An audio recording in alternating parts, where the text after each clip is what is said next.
वो क्या किया करते थे? बुतों की पूजा किया करते थे। और आका करीम अलैहिस्सलातु वस्सलाम एक दिन उनके करीब आए तो वो सहने हरम में बुतों के आगे झुके हुए थे। जब सरकार ने उन्हें देखा तो हुजूर ने फरमाया, ये क्या कर रहे हो तुम? इब्राहिम खलीलुल्लाह और इस्माइल ज़बीहुल्लाह अपने आबा अजदाद के दीन से फिरे हुए नजर आ रहे हो।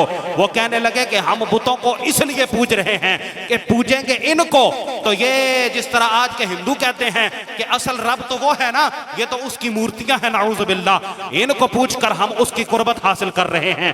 ये मुशरिकीन और कुफार भी ये कहने लगे, पूज तो हम बुतों को रहे हैं लेकिन असल में तो रब की इबादत कर रहे हैं, ये उसी के अवतार हैं, नाऊज़ु बिल्लाह। उस वक्त ये आयत मुबारक उतरी, और अगर ये चाहते हो कि अल्लाह तुमसे प्यार करे और आखिरत के रास्ते आसान हो जाएं तो फिर और किसी तरफ चारा नहीं है, तुम्हें मुस्तफ़ा का कलमा पढ़ना ही पड़ेगा, तुम्हें हुजूर की इत्तबा का ताज अपने सर पे सजाना होगा, तुम्हें महबूब की इत्तबा के साए में आना होगा, फिर अल्लाह रब्बुल इज्जत जो है वो तुमसे प्यार करना शुरू कर देगा। अच्छा, दूसरा शान नुज़ूल क्या है?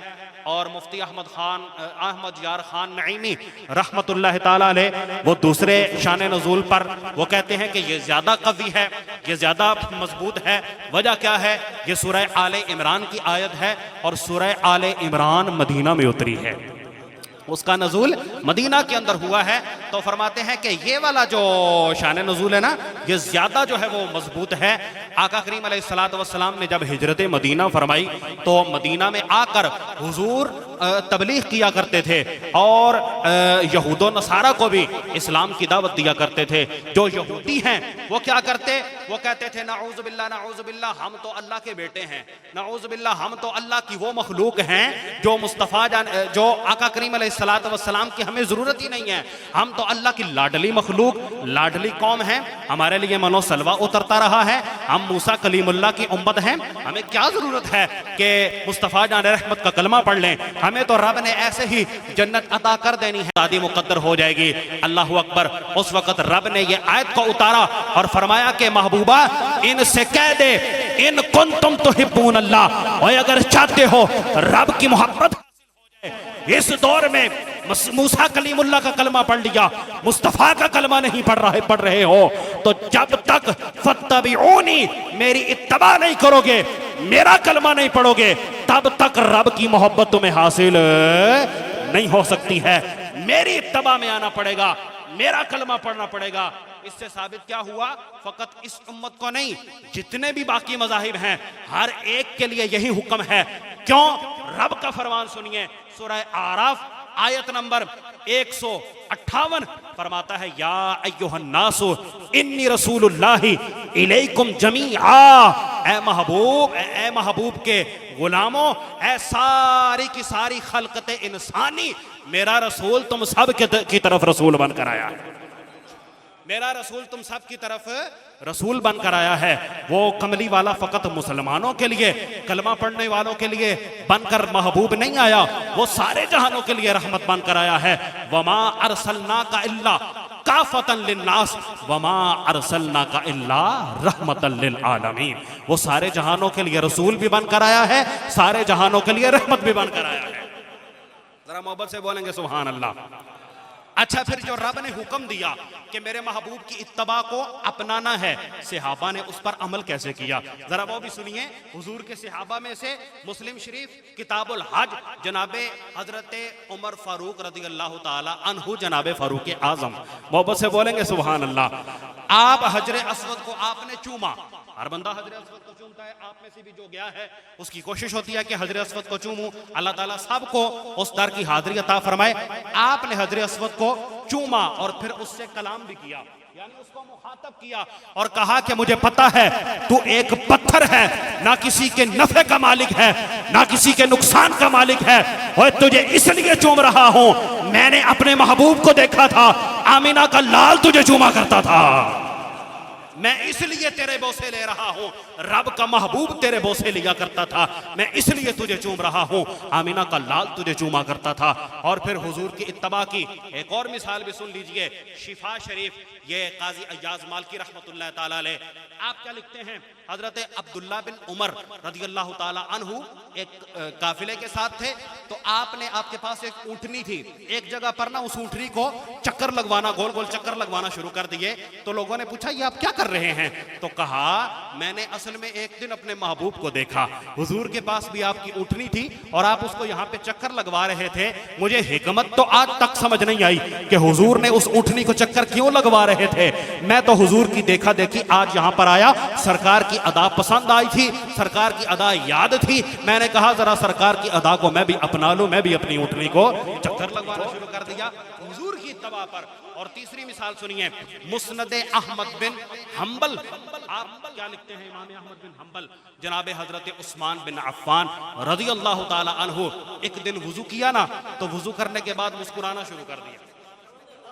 फिर लोगों ने तो नहीं अभी तक पूछा नहीं था, सवाल की नौबत नहीं आई थी, जनाब उस्मान गनी खुद कहने लगे ओए मुझसे पूछते नहीं हो मैं मुस्कुराया क्यों हूं।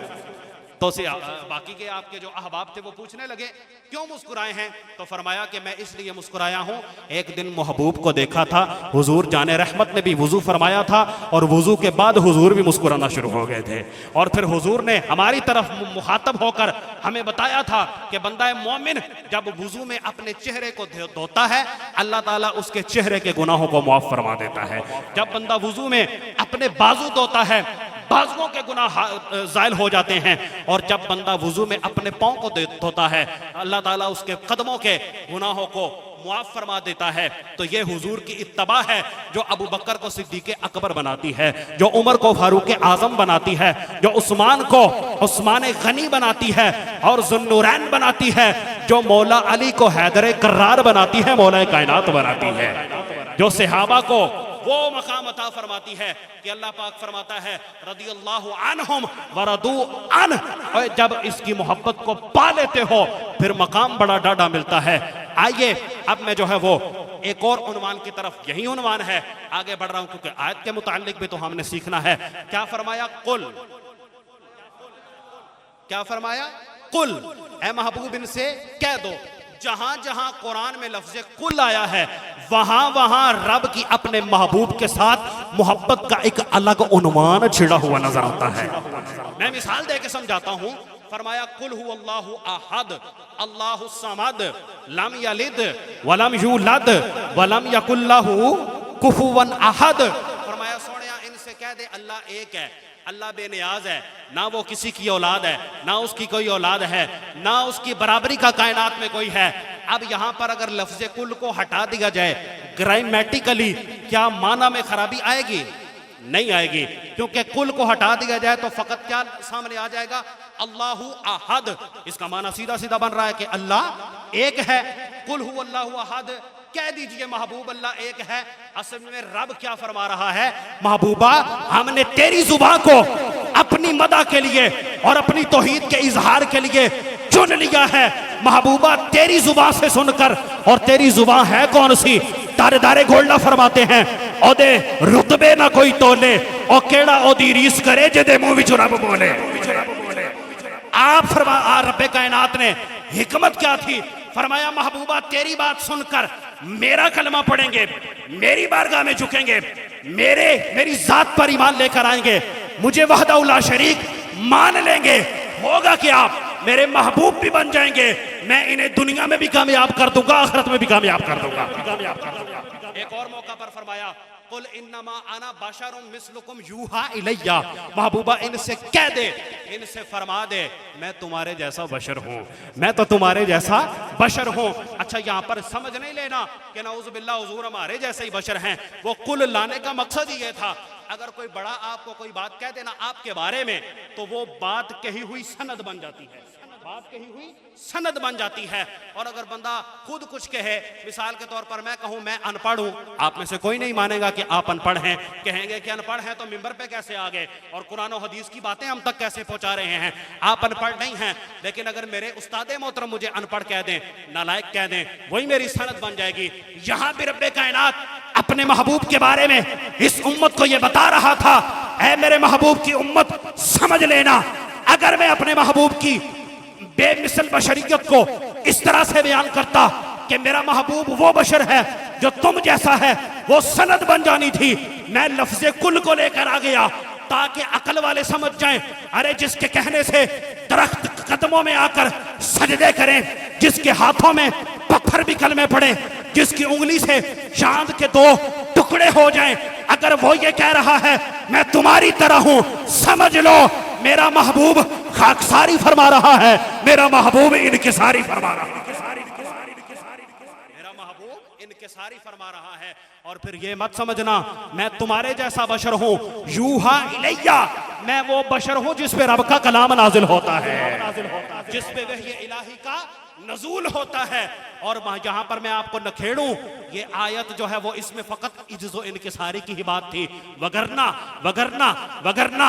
आपको याद है सौमे विसाल मेरे महबूब ने रखना शुरू किए, वो रोजे जिसमें ना सहरी होती है ना अफ्तारी होती है, नॉन स्टॉप बगैर कुछ खाए पिए रोजे रखे। तो सहाबा ने देखा देखी सरकार की, वही सौमे विसाल रखना शुरू कर दिया। इजाजत नहीं ली, पूछा नहीं, बस देखा देखी शुरू कर दिया सिलसिला। चंद दिन गुजरे, 2-3 दिन गुजरे तो सरकार ने सहाबा के चेहरों पर नकाहत देखी, कमजोरी देखी, बीमारी देखी। तो पूछा कि ये क्या हाल है, इस तरह से क्यों हाल है तुम्हारा, ये तुम्हारे चेहरों पर कमजोरियां क्यों देख रहा हूं।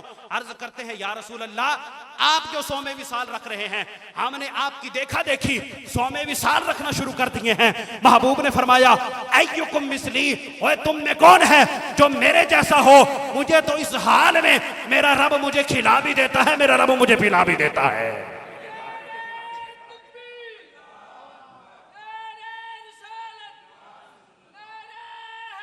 हाल में मेरा रब मुझे खिला भी देता है, मेरा रब मुझे पिला भी देता है। आइए फिर अगली आयत जो इसी उन्वान की है, फरमाया कुल इन कुंतुम तुहिब्बून अल्लाह, महबूब ने कह दे अगर चाहते हो अल्लाह तुमसे मोहब्बत करे, और जिससे वो राजी हो जाए तो फिर उसे और क्या चाहिए, तू बेली ते सब जग बेली।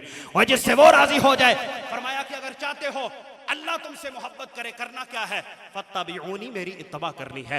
युहिब्बुकुम अल्लाह, रब तुमसे मोहब्बत करेगा, व यगफिर लकुम ज़ुनूबकुम वल्लाहु गफूरुर रहीम, फकत मोहब्बत नहीं करेगा तुम्हारे सारे गुनाहों को भी माफ फरमा देगा। आइए देखते हैं ये मोहब्बत अल्लाह ताला ने किन किन को अता की है। आइए मैदान खैबर के अंदर, जब मैदान खैबर के अंदर सरकार ने ऐलान फरमाया कल मैं झंडा उसके हाथ में दूंगा जो अल्लाह और उसके रसूल का मुहिब भी है, अल्लाह और उसके रसूल का महबूब भी है। सहाबा कहने लगे सारी रात हमें नींद ही कोई ना आई, हमारे दिल में ये चाहत थी कल वो मर्तबा हमारा मुकद्दर बने। मैदान खैबर सज गया। अगले दिन सरकार ने फरमाया ऐना अली इब्न अबी तालिब, अली बिन अबी तालिब क्या है, किधर है। मौला कायनात को सरकार की बारगाह में पेश किया गया। सरकार ने झंडा अता करके ये दुनिया को बता दिया मेरा हैदर वो है जो अल्लाह और उसके रसूल का मुहिब भी है, ये अल्लाह और उसके रसूल से प्यार करता है, और ये अल्लाह और उसके रसूल का महबूब भी है। अल्लाह और उसका रसूल भी मेरे हैदर से प्यार करते हैं, मेरे हैदर से मोहब्बत करते हैं। और तुमने देखा नहीं है अल्लाह ताला ने हमारी पाक फौज को फतह अता फरमाई है, अल्लाह ताला ने हमारी पाक फौज को सरहदों पर फतह अता फरमाई है। इज्जतें पाकिस्तान का मुकद्दर हुई हैं। और ऑपरेशन का नाम क्या रखा गया, बुनियानुम मरसूस, बुनियानुम मरसूस, जिसका माना क्या है, सीसा पिलाई दीवार। आइए सूरह सफ आयत नंबर 4, इन्नल्लाह युहिब्बुल लज़ीना युकातिलूना फी सबीलिही सफ़न कअन्नहुम बुनियानुम मरसूस। अल्लाह बेशक उन लोगों से मोहब्बत करता है जो काफिरों से सफ दर सफ लड़ते हैं। यही लोग तो बुनियानुम मरसूस हैं, यही लोग तो सीसा पिलाई दीवार हैं।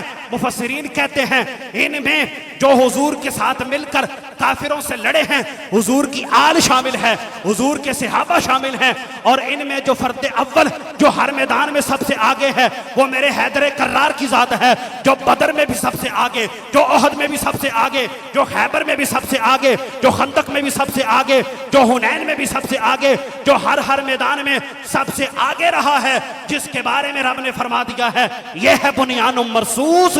आज उन्हीं हस्तियों का सदका जो मुस्तफ़ा के कदमों पर मरती रही हैं और अपनी जानों को मालों को लुटाती रही हैं, रब ने इस मुल्क को मुस्तफ़ा की निगाह इनायत के सदके फतह अता फरमा दी। दोबारा से रब ने इस मुल्क को फतह का जश्न अता फरमा दिया है। ये मुल्क मुस्तफ़ा जाने रहमत की अता के सदके हमें उता हुआ है। इसीलिए तो फिर हम पढ़ते हैं ना, हम क्या मिलके कहते हैं, हर एक सहाबी का ये अकीदा है, वो क्या कि तू शाह होबा ओ तो जाने जाना, तू शाह होबा तू जाने जाना है चेहरा उम्मुल किताब दे।